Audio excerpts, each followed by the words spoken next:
하나님의 말씀은 여호수아 4장 1절에서 9절까지 교도했습니다. 여호수아 4장 1절. 그 모든 백성이 요단을 건너가기를 마치매 여호와께서 여호수아에게 말씀하여 이르시되 백성의 각 지파에 한 사람씩 12사람을 택하고 그들에게 명령하여 이르기를 요단 가운데 제사장들의 발이 굳게 선 그곳에서 돌 12를 택하여 그것을 가져다가 오늘 밤 너희가 유숙할 그곳에 두게 하라 하시니라. 여호수아가 이스라엘 자손 중에서 각 지파에 한 사람씩 준비한 그 12사람을 불러 그들에게 이르되 요단 가운데로 들어가 너희 하나님 여호와의 궤 앞으로 가서 이스라엘 자손들의 지파 수대로 각기 돌 1개씩을 가져다가 어깨에 매라. 이것이 너희 중에 표징이 되리라. 후일에 너희 자손들이 물어 이르되 이 돌들은 무슨 뜻이냐 하거든. 그들에게 이르기를 요단 물이 여호와의 언약궤 앞에서 끊어졌나니 곧 언약궤가 요단을 건널 때에 요단 물이 끊어졌으므로 이 돌들이 이스라엘 자손에게 영원히 기념이 되리라 하라 하니라.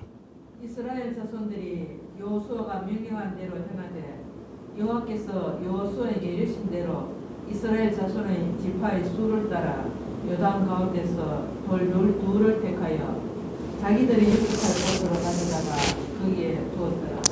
여호수아가 또 요단 가운데 곧 언약궤를 맨 제사장들의 발이 선 곳에 돌 12를 세웠더니 오늘까지 거기에 있더라. 오 하나님 아버지, 오늘 감사합니다. 계속되는 가나안 정복으로 나아가는 이 기사들을 통하여 하나님께서 우리에게 말씀하시고자 하시는 뜻을 제로 깨닫게 인도하여 주시옵소서. 예수님 이름으로 감사하며 기도드리옵나이다. 아멘. 여호수아 3장에서 드디어 이 요단강을 기적적으로 하나님의 기이한 일을 이스라엘 백성들이 경험하게 됩니다. 언약궤를 맨 제사장들이 요단강에 발을 닿자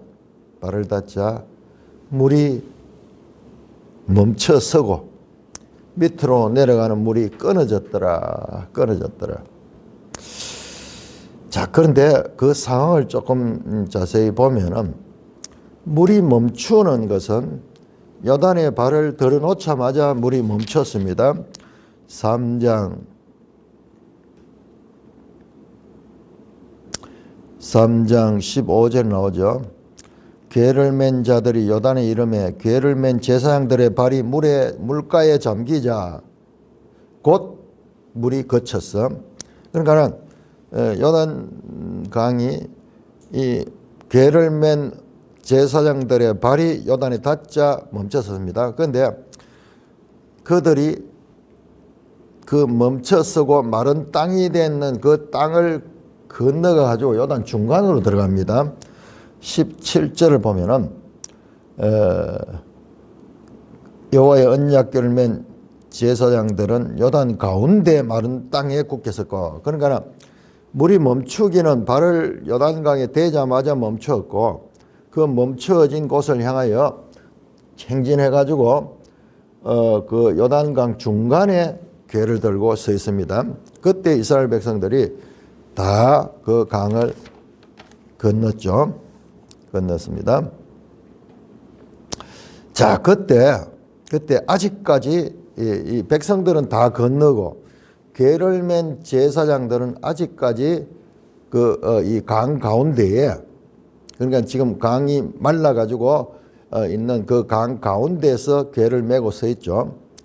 그때 여호와께서 여호수아에게 말씀하시기를 백성의 각 지파에서 한 사람씩 12사람을 택하고 그들에게 명령해가지고 물이 거쳐져 있는 그 요단강에 들어가가지고 아직까지 그 언약궤를 맨 제사장들은 거기 중간에 서 있죠. 그곳에 있는 돌 12개를 지파마다 하나씩 들고 나와가지고 그 물에서 가지고 나오너라. 그 강에서 가지고 나와서 너희가 유숙할 그곳을 두게 하라. 그러니까 강 건너편에 지금 강 건너기 전에도 사흘 동안 그 강가에서 유숙했고 이제 강을 건너고도 또 바로 가나안 여리고로 가는 것이 아니라 거기에서 지금 유숙을 합니다. 그래서 아마 좀 큰 돌들이지 않았겠나. 그러나 너무 큰 돌은 못 들고 나오죠. 한 사람이 들 수 있을 정도로 한 20kg, 30kg 정도 되는 그런 돌들이었을 것 같아요. 그래서 돌 12개를 택하여 그것을 가져다가 오늘 밤 유숙할 그곳에 두게 하라. 그래서 그 하나님의 명령대로 6절은 여호수아가 그것을 실제로 그 백성들에게 그 일을 시킵니다. 하나님 말씀하신 그대로 5절에 요단 가운데 들어가 너희 하나님 여호와의 궤 앞으로 가서 이스라엘 자손의 지파 수대로 각기 돌 1개씩을 가져다가 어깨에 메고 나오느라. 그 이유는 뭐냐? 왜 돌을 거기서 가지고 나오느냐? 이것은 너희 중에 표징이 되리라. 이것은 사인이다. 뭐냐? 하나님께서 기이한 일을 행하셔서 이스라엘 백성들이 요단강을 건너게 하셨던, 도저히 건널 수 없는 물이 창이란 이 우기에 그 물이 넘쳐서 사람이 건널 수 없는 그것을 여호와께서 기이하게 그 길을 건널 수 있도록 했다는 기념으로. 그래서 오늘 이 사건을 기억하는 그와 같은 표징으로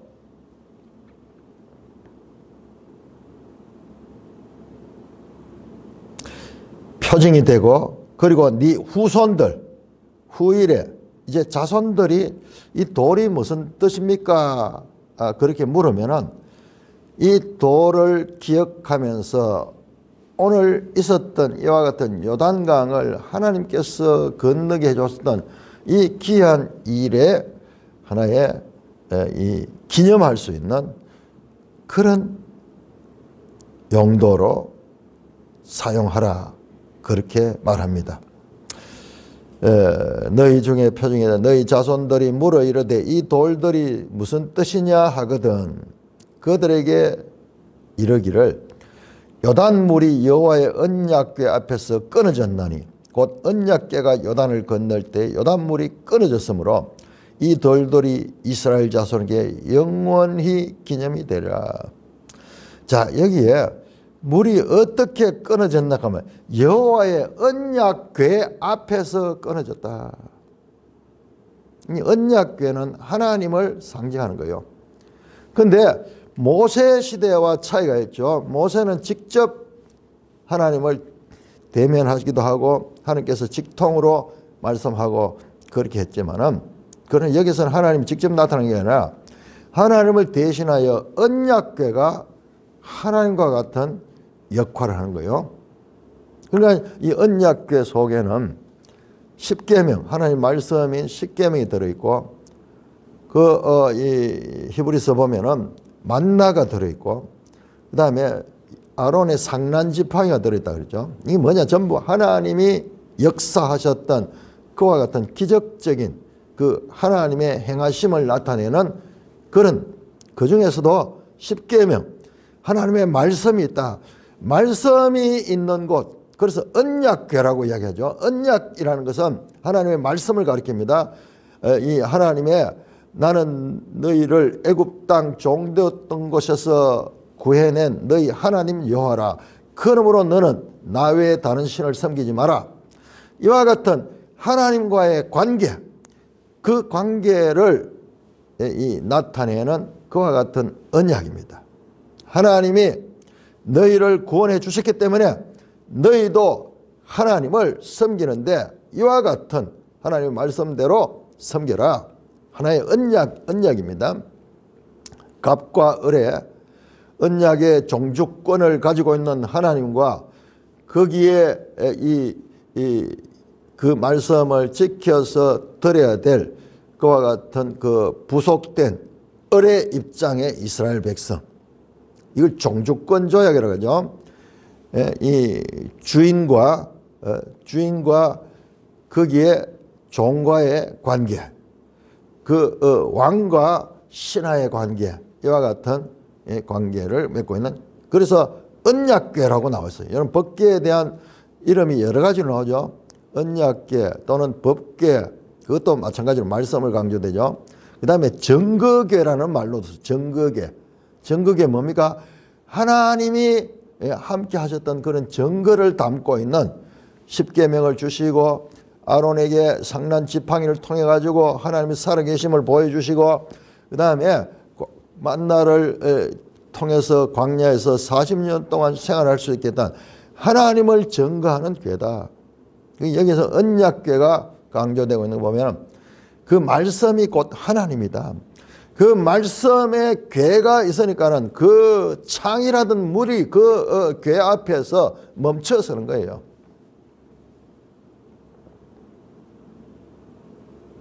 그러므로 이 돌들이 이스라엘 자손에게 영원한 기념이 되어 하나님이 그 백성들을 구원하셨다는 것을 기억할 수 있는 하나의 기념물로 돌을 삼으라고 말합니다. 자, 이와 같은 내용들은 성경에 출애굽기 13장에도 보면은 6월절에 어린 양을 잡아서 그렇게 서서 식사를 하는 것을 후일에 너희 자손들이 묻거든 너희는 이렇게 가르쳐라. 그 과거 애굽의 종되었던 우리들을 하나님께서 구원해 주셨던 그 기념으로 이와 같은 예식을 행한다. 그러니까 지금 계속 하나님의 말씀은 그냥 당대로 거치는 것이 아니라 후대에 이스라엘이라는 한 나라는 이 집합명사죠. 집합명사면서 동시에 이게 초시간적인 명사예요. 초시간적. 이스라엘은 이 가나안에 처음에 들어갔던 사람들도 이스라엘이고, 그 다음에 그의 후손들도 이스라엘이고, 그 후손의 후손들도 이스라엘이고, 심지어는 오늘날 현대 이스라엘까지도 동일한 이스라엘이죠. 그래서 이스라엘과 하나님과의 이와 같은 언약 관계는 우리가 좀 깊이 생각해야 합니다. 이스라엘이라는 그 나라의 집합 명사는 한 영토를 가리킬 수도 있고 그 민족을 가리킬 수도 있으면서 동시에 그들의 조상과 그들의 후손의 후손들을 다 포괄하는 이와 같은 특별한 의미를 가지는 것이다. 그러면은 하나님과의 언약은 한 당대로 끝나는 것이 아니라 그 후대들도 계속 그 언약 관계가 유지되기 위해서는 그 당대에 맺었던 그 언약 관계가 후대들에게도 계속 이어져야 되는 거예요. 이걸 갖다 언약 갱신을 합니다. 언약을 갱신한다. 지금은 그 시내산 언약에서 이들의 조상들과 하나님의 언약을 맺었다면 지금은 다시 2세대 가나안 땅에 들어온 가나안 1세대며 출애굽의 2세대의 지금 이들에게 장차 다시 언약을 갱신을 합니다. 그게 이제 8장에 나옵니다. 8장에 나옵니다. 자, 그런 관계를 언약이 가지는 의미는요 아주 남다릅니다. 그냥 인간관계의 언약과도 차원이 달라요. 인간관계의 언약은 뭐 그 갑이나 을이나 둘 다 유한한 존재이기 때문에 이 사람도 죽고 이 사람 죽으면 끝이야. 끝입니다. 갑이 영원한 갑이 될 수 없어. 그러나 지금 이 하나님과의 언약관계, 하나님은 영원하시고 절대적이고 변치 않는 분이야.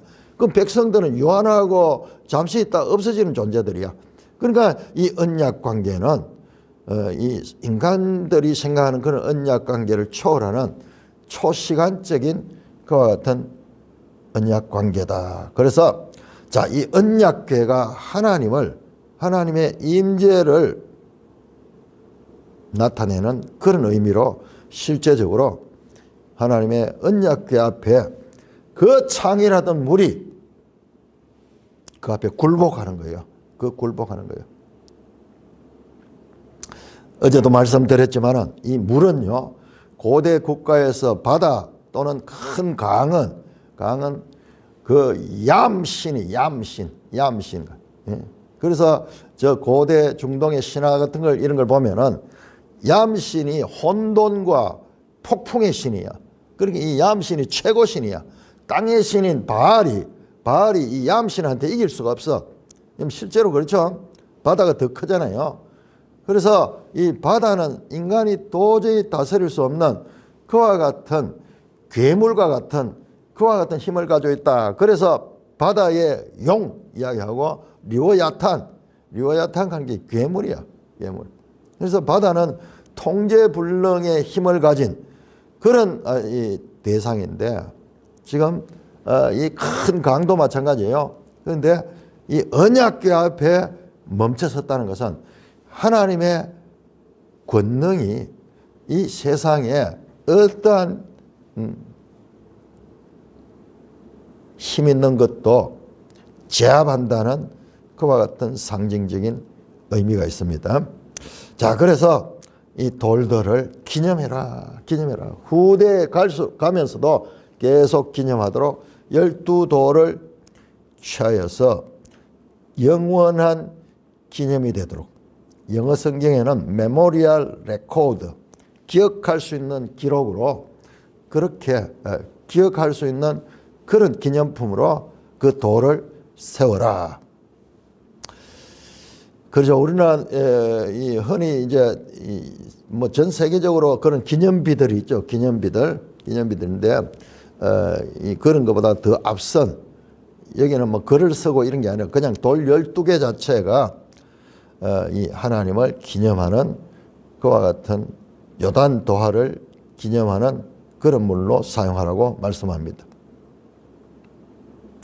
그래서 그 이스라엘 백성의 12대표들이 가지고 그 돌 12개를 채가지고 일단은 그들이 유숙할 곳에 그 길갈인데 거기다 일단은 갖다 놓습니다. 갖다 놓는데 여기에 이 임시적으로 거기에 두는지 그 다음에 그것을 다시 옮겨가는지 그것은 우리가 한번 뒤에 한번 더 자세히 보겠습니다. 일단은 이 길갈이라는 곳으로 옮겨 놓습니다. 그들이 요단 건너서 유숙했던 곳입니다.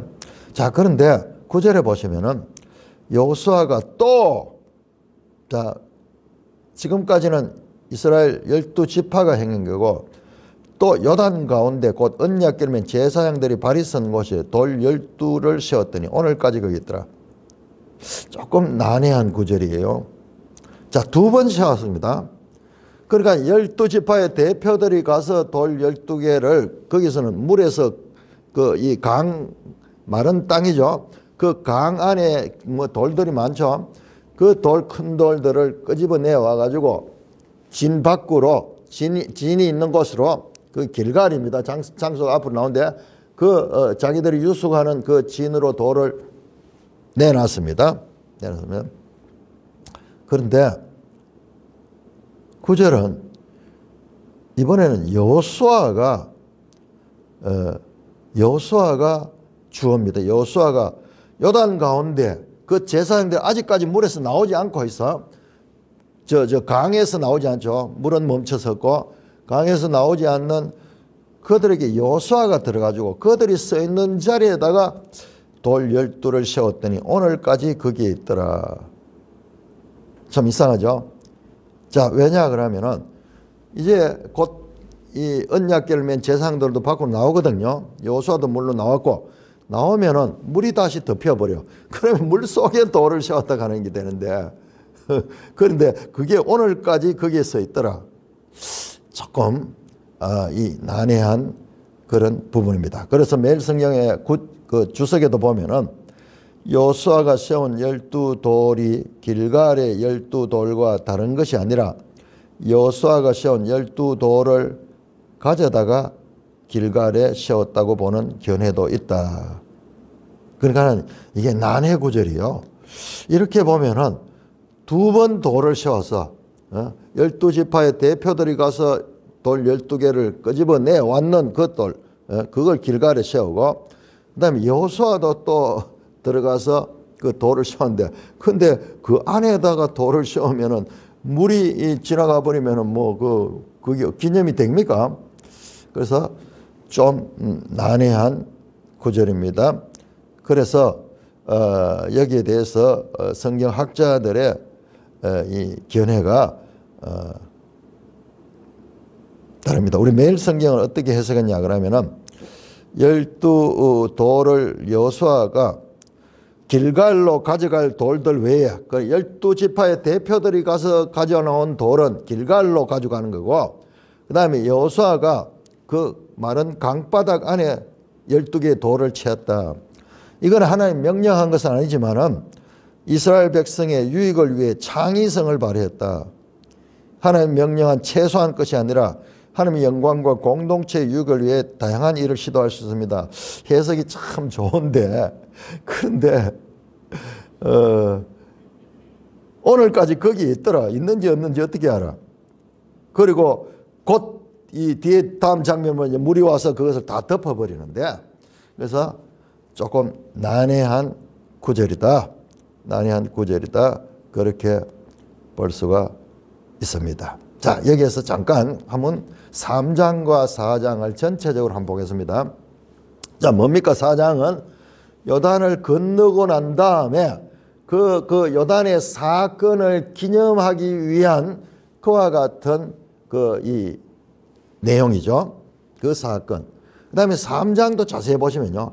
3장 1절에서 15절이 요단강을 건너기 위한 준비 기사예요. 다시 한번 보세요.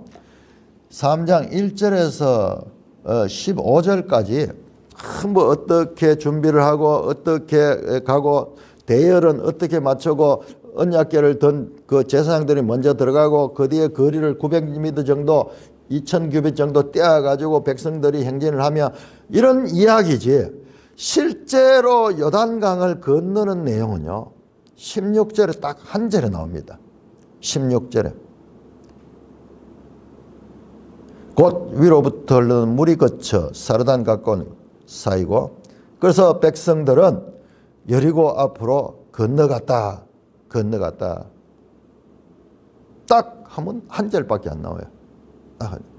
우리가 봤을 때는 이야 그 강을 건너는 그 장면이 얼마나 스펙타클하겠어요. 영화를 만든다 하면은 그때 말이지 사람들이 그 기적의 현장을 건너고 하는 이런 내용에 초점을 맞출 텐데 우리도 지금 여호수아는 요단강 건너는 그 이야기를 주로 생각하는데 실상을 보시면은요 앞으로 여호수아를 보면 계속 이런 걸 발견하게 됩니다.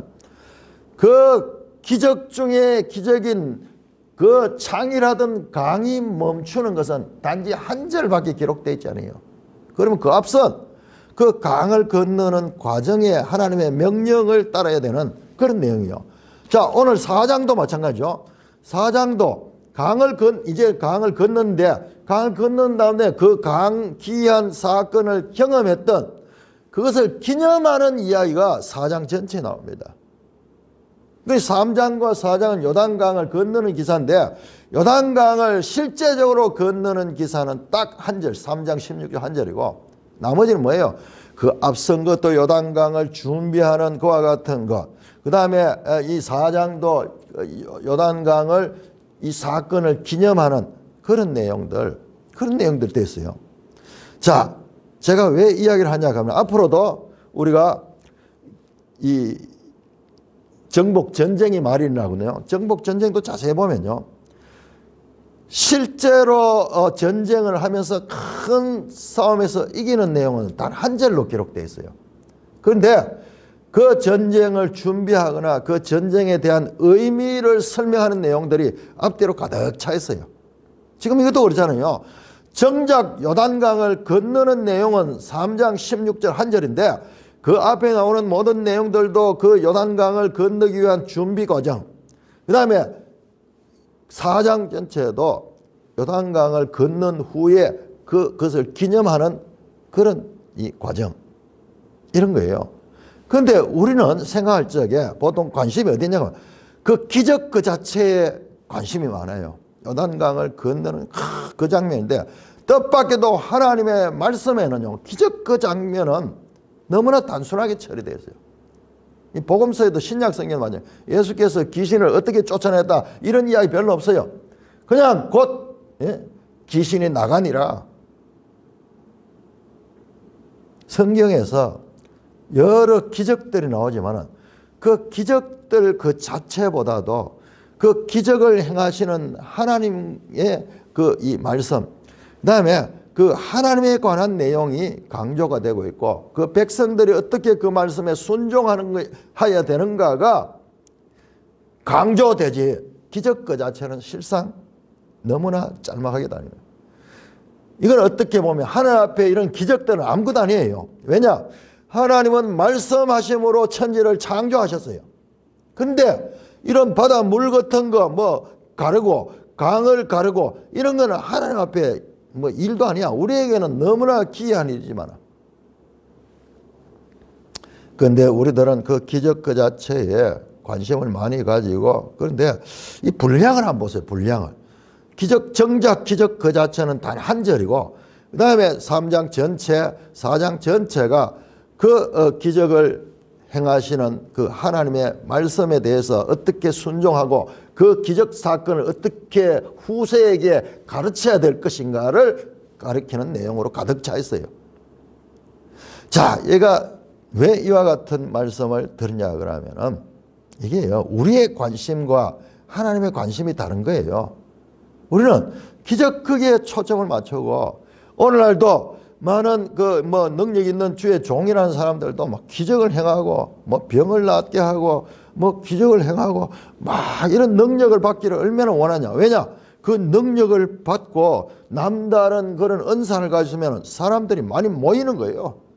그래서 그 사람을 막 따르고 추앙하고, 그러니까는 그 기적 자체가 그에게 그 사람을 높이는 그와 같은 이 효과가 있는 거예요. 그래서 사람들이 그런 능력을 얻기를 되게 원하. 실제로 그런 능력이 있으면 사람들이 많이 모여요. 병을 낫게 한다든지 어떤 뭐 초능력적인 그런 기적을 행할 적에 사람들이 많이 모입니다. 그런데 이 성경은 그 반대라는 것은 그 기적 그 자체가 주가 아니고 그 기적을 행하시는 그 하나님의 말씀, 어떻게 요단강을 건너라, 그 다음에 건너고 난 다음에 어떻게 이 사건을 기념하라, 그런 내용으로 되어 있다는 거예요. 그래서 이런 것을 성경에서 계속 발견합니다. 예를 들어서 우리가 지난번 앞에서 봤던 이사야 39장에 36장에서 39장 나오는 그때 37장입니까? 37장입니까? 38장입니까? 여기에 나오는 아수르 18만 5천 대군을 하나님께서 진멸하는 내용이 단 한 절 나와요. 한 절. 그 앞에 모든 내용은 그 앞에서 기도하고 선지자가 등장해서 하고 이 여러 가지 그 전쟁에서 그들이 위협하고 이런 내용들은 막 길게 나오는데 정작 그 군대 18만 5천 대군을 물리치는 건 한 절로 처리되어 있어요. 우리는 영화를 만든다거나 소설을 만들면요, 그 기적 현장이 어떤 일이 났는가 여기에 관심을 가지고 있어요. 여기에. 그런데 성경은 결코 그렇지 않다는 거예요. 그렇지 않다는 거예요.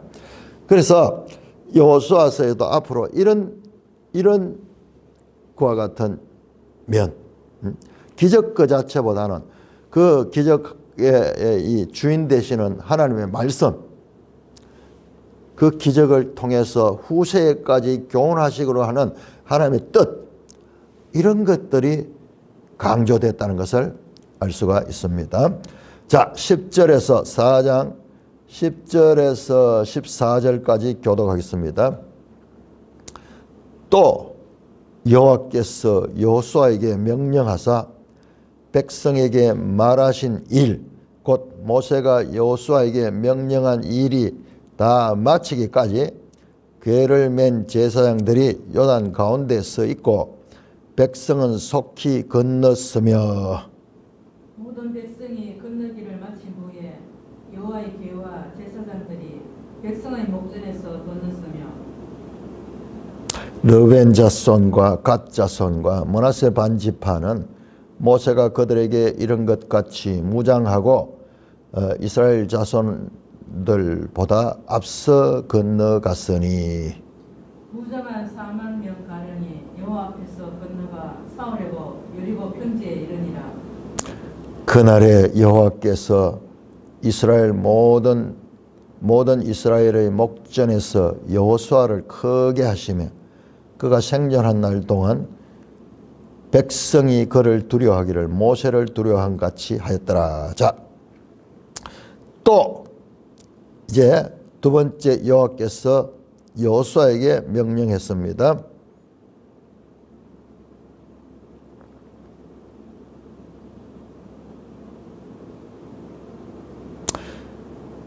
곧 모세가 여호수아에게 명령한 일이 다 마치기까지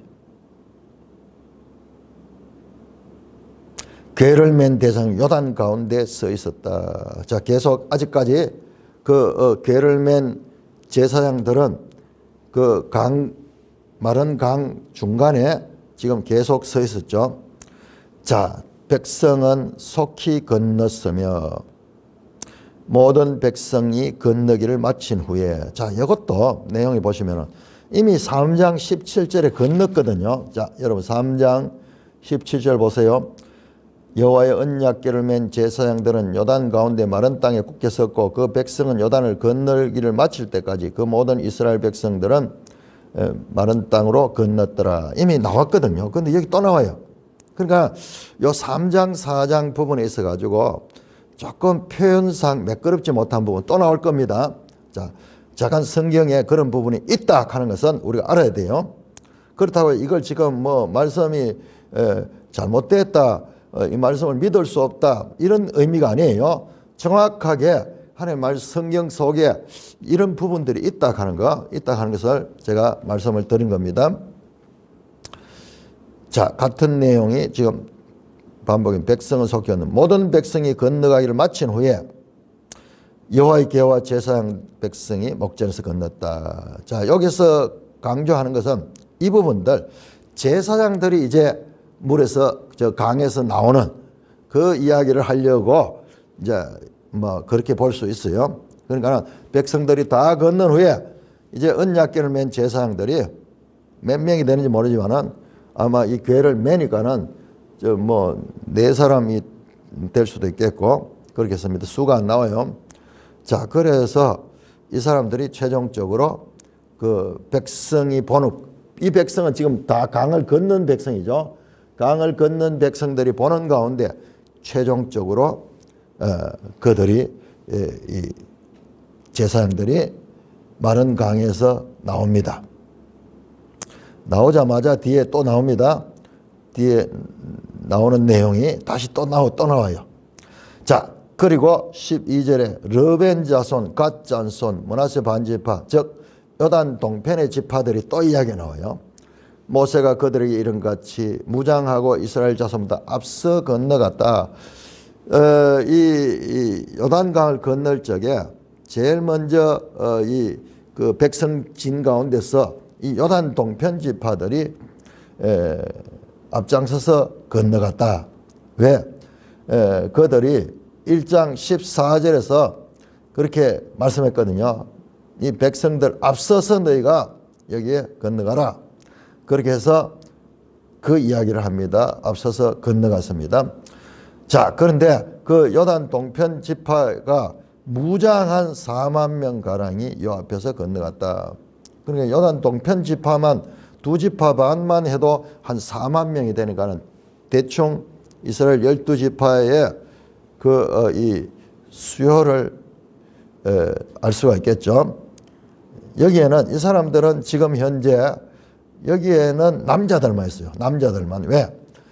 부녀들과 어린아이들은 그냥 요단 동편에 남겨뒀죠. 그래서 전쟁에 참여할 남자들만 왔으니까 그래 무장한 사람 4만 명 가량이 여호와 앞에서 건너가 싸우려고 여리고 평지에 이르니라. 여리고 나오죠. 여리고는 우리 지형을 봤죠. 아주 평지입니다. 평평합니다. 그러니까 저 멀리서 보면 다 보이는 거예요. 이 사건이. 그날에 여호와께서 모든 이스라엘 목전에서 여호수아를 크게 하심에 그가 생존한 날 동안 백성이 그를 두려워하기를 모세를 두려워하던 것 같이 하였더라.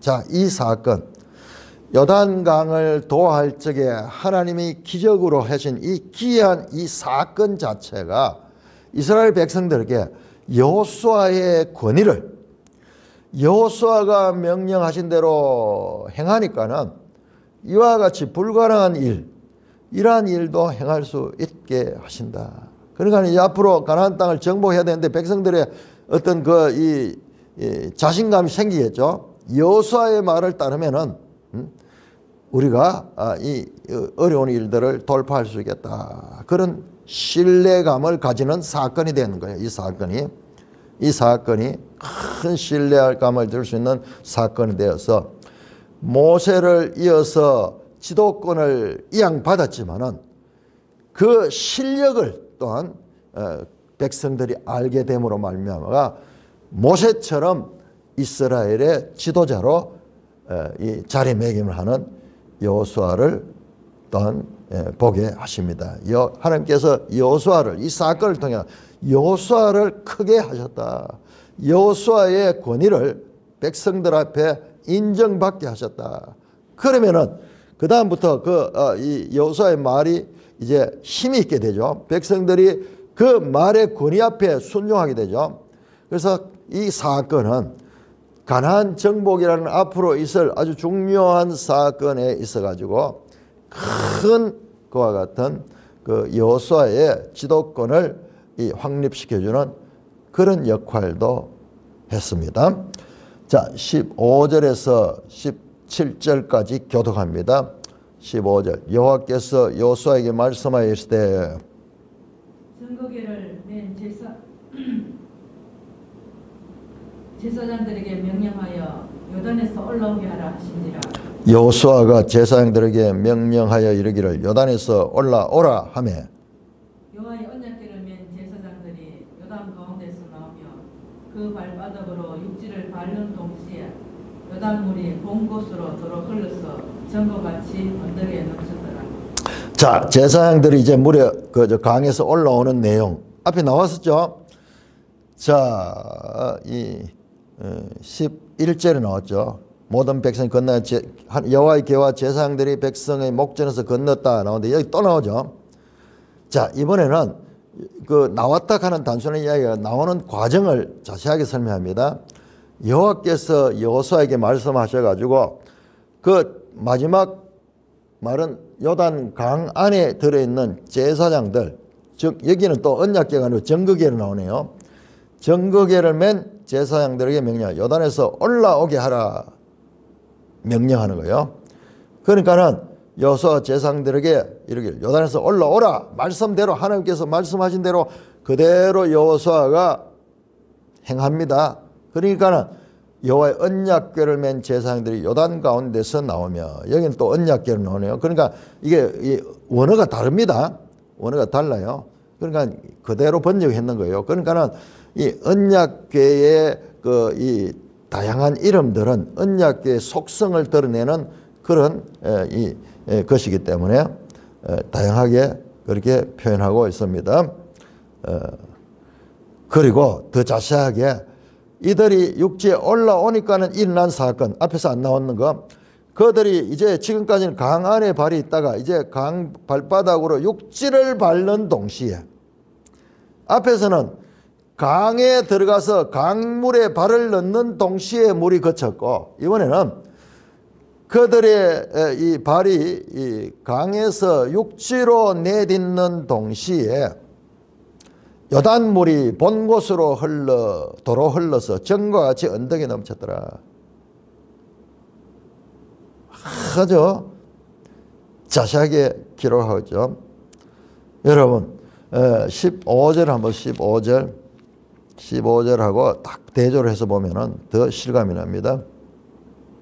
15절 후반절에 요단에 이르며 궤를 맨 제사장들의 발이 물가에 잠기자 착 물에다가 발을 처음 넣자마자 강이 물이 거쳤어요. 물이 흘러든 내리던 물이 탁 엉기듯이 거쳐버렸어. 끊어져 버렸어, 물길이.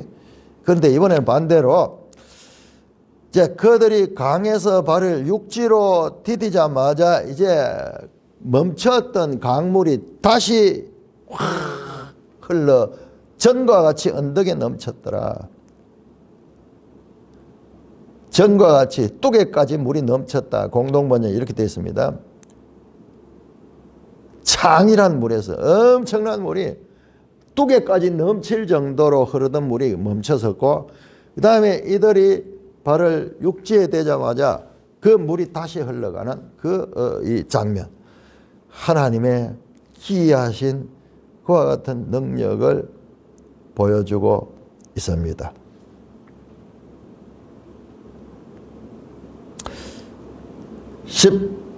19절에서 24절까지 19절 24절까지 교독합니다. 첫째 달 10일에 백성이 요단에서 올라와 여리고 동쪽 경계 길갈에 진침해 여호수아가 요단에서 가져온 그 12돌을 길갈에 세우고 이스라엘 자손들에게 말하여 이르되 후일에 너희 자손들이 그들의 아버지에게 묻기를 이 돌들은 무슨 뜻이니까 하거든. 너희는 너희 자손들에게 알게 하여 이르기를 이스라엘이 마른 땅을 밟고 이 요단을 건넜음이라. 너희 하나님 여호와께서 요단물을 너희 앞에 마르게 하사 너희를 건너하게 하신 것이 너희 하나님 여호와께서 우리 앞에 홍해를 말리시고 우리를 건너가게 하심과 같았나니. 이는 땅의 모든 백성에게 여호와의 손이 강하신 것을 알게 하며 너희가 너희의 하나님 여호와를 항상 정의하게 하려 하심이라 하라. 자, 이렇게 다시 이제 19절입니다. 첫째 달 11일. 그러니까는 요단강을 건넜던 때가 히브리력으로 첫째 달이요. 첫째 달이 오늘날 우리 이 서양력으로 하면은 여기 3월 또는 4월이 돼요. 봄이 됩니다. 봄. 1월 10일. 히브리력으로 1월 10일. 여러분 1월 14일이 6월절의 시작이거든요. 6월절. 그러니까는 지금 시절은 그 봄이고 그다음에 이 6월절을 바로 앞둔 6월절 나흘 전에 백성이 요단강을 건넜습니다. 그리고 여리고 동쪽 경계 길갈에 쳤다. 여리고 땅에 도착했어요. 그런데 그 여리고 안에서 동쪽으로 요단 쪽으로 그 경계되는 그곳을 길갈이라고 이 이름을 하는데 그 길갈에 다시 한번 우리 138쪽 지도 봅니다. 138쪽. 자, 지도 자세히 나와 있죠. 지형까지 다 나와 있죠. 자, 거기에 보면은 노란색 선을 보시면은 아벨 시딤에서, 아벨 시딤이 시딤이라 그랬죠. 그냥 시딤에서 요단을 건너서 이제 길갈에 진을 쳤다. 길갈과 여리고는 뭐 그냥 마주보고 있죠. 마주보고 있고 여기는 전부 평지입니다. 자, 이렇게 길갈에 진을 쳤다. 근데 아직까지 그냥 길갈이라고 이야기하는데 이건 후대에 기록을 해서 이 길갈이라고 하는데 길갈이라는 이름이 5장에 가면 지어지는 게 나와요. 지어지는 겁니다. 자, 그러니까는 이 여호수아서는 이 모든 정복 전쟁이 끝난 후에 기록하기 때문에 이제 길갈이라는 이름을 지어지기 전에도 이제 길갈이라고 그렇게 썼다는 표현입니다. 5장 9절에 보면 길갈이 이 할례를 행하고 난 다음에 애굽의 모든 수치를 흘러가게 했다 하는 그런 의미가 길갈이라는 뜻에 있어요. 그러니까는 그 장소 길갈의 진을 치매 여호수아가 요단에서 가져온 그 12돌을 길갈에 세우고 그 요단 강에서 꺼낸 12돌을 길갈에다가 세웠습니다. 길갈에 세우고 이스라엘 자손들에게 말하기를 이 돌을 어떻게 세웠을까요? 그냥 차곡차곡 쌓아가지고 그렇게 세웠을 수도 있고 안 그러면 돌아가면서 12개를 세웠을 수도 있고 돌아가면서 이렇게 세우면 너무 낮고 좀 높이 쌓으면은 근데 쌓으려고 그러면 쌓기가 어렵겠죠. 거기에 무슨 시멘트라든지 이런 게 들어가면 쌓아질 수 있겠지만 자관 12돌로 하나님 말씀대로 길갈에다가 이제 세웠습니다. 그리고 이스라엘 자손들에게 그것을 세우며 말하기를 너희 후손들에게 이 돌을 보거든 이것은 무슨 뜻이냐? 그때 하나님께서 우리들을 이 기적으로 요단강을 건너게 하셔서 그 기념이 바로 이 돌이다. 그러면서 이 사건, 요단 도하 사건은 단순한 역사적 이례적 사건으로 흘러버린 것이 아니라 이것을 기억하고 기념해서 대대로 알 수 있는 교육적인 그런 의미를 가진 사건으로 하나님은 사용하도록 하십니다. 그러니까는 우리 그리스도인들은 그 자녀들에게 하나님의 그 역사들을 가르쳐야 돼요. 가르쳐야 됩니다. 그래서 저도 개인적으로 하나님께서 어려울 때에 그 기적적으로 역사하시고 이런 것들을 기록을 해요. 기록을 해야 됩니다. 기록하지 않으면은 다 나중에는 일회성 사건으로 흘러가 버려요.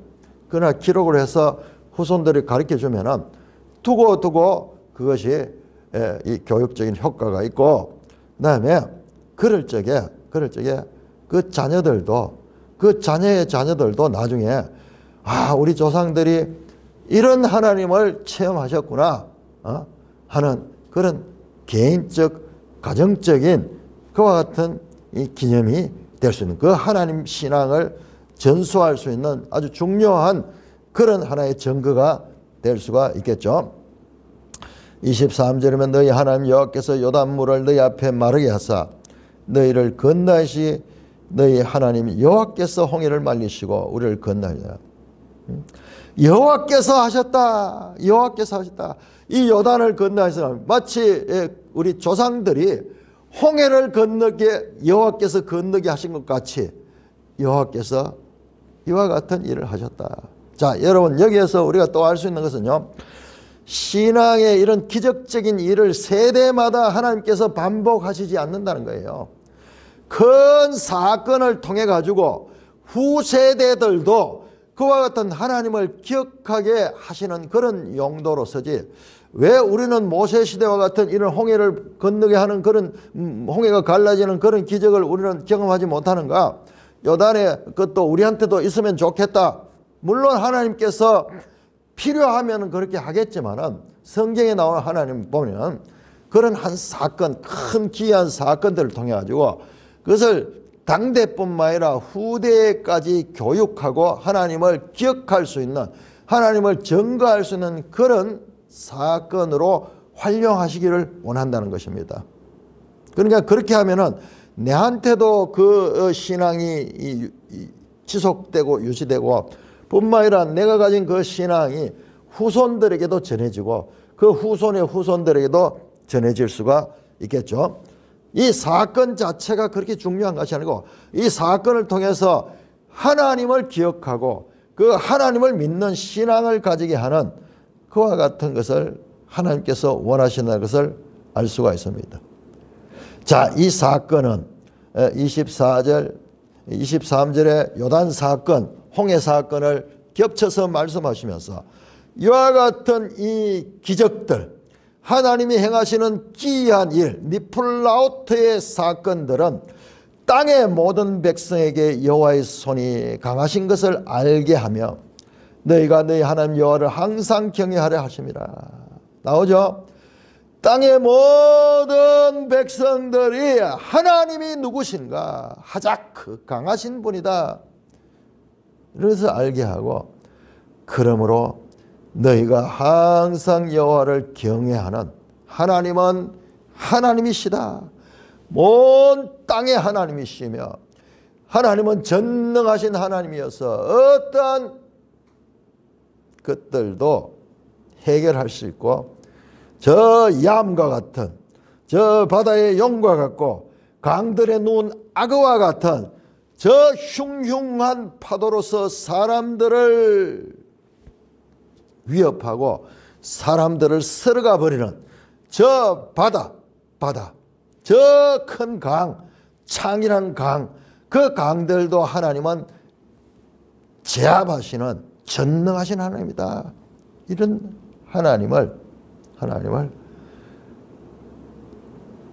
당대만 아니라 후손들뿐만 아니라 여러 세상의 모든 민족들에게 땅의 모든 백성들에게 하나님의 전능하심을 알리는 그런 사건으로 사용하도록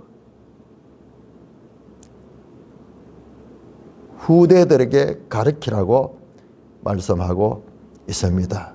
여러분 이 말씀이 오늘날 이 대한민국 땅 저 이스라엘에서 완전히 동쪽으로 끝에 있는 이 극동의 이 대한민국 이 한반도 땅에서 그것도